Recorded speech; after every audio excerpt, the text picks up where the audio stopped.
সকালের নাস্তা বা বাচ্চাদের টিফিনে দিতে পারেন এই সহজ খিচুড়ি রান্নাটা।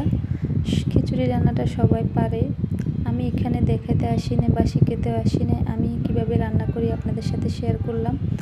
এখানে আমি পরিমাণ অনুযায়ী তেল দিয়ে দিয়েছি, সয়াবিন তেল। এখন দিয়ে দিচ্ছি কিছু পেঁয়াজ কুচি আর গরম মশলা আর কাঁচামরিচ কয়েকটা।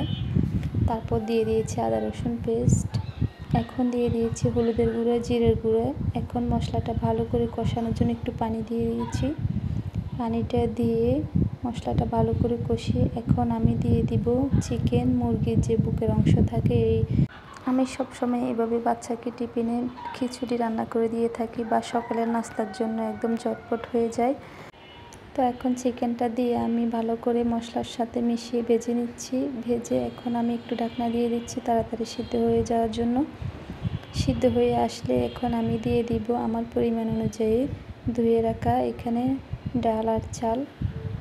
আর এখানে দিয়ে দিচ্ছি ফ্রোজেন করা কিছু গাজর আর একটু বরবটি আর কি। এখন নেড়ে ছেড়ে ভালো করে চালটাকে ভেজে নিচ্ছি।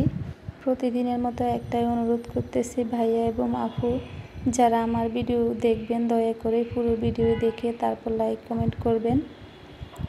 এই আর কি, ভালো না লাগলেও পুরো ভিডিও দেখবেন দয়া করে। এখন আমি চালটাকে ভালো করে ভেজে দিয়ে দিচ্ছি গরম পানি। আমি সব সময় এভাবে মুরগির বুকের অংশ দিয়ে এভাবে খিচুড়ি রান্না করে ফেলি বা নাস্তা বানিয়ে ফেলি।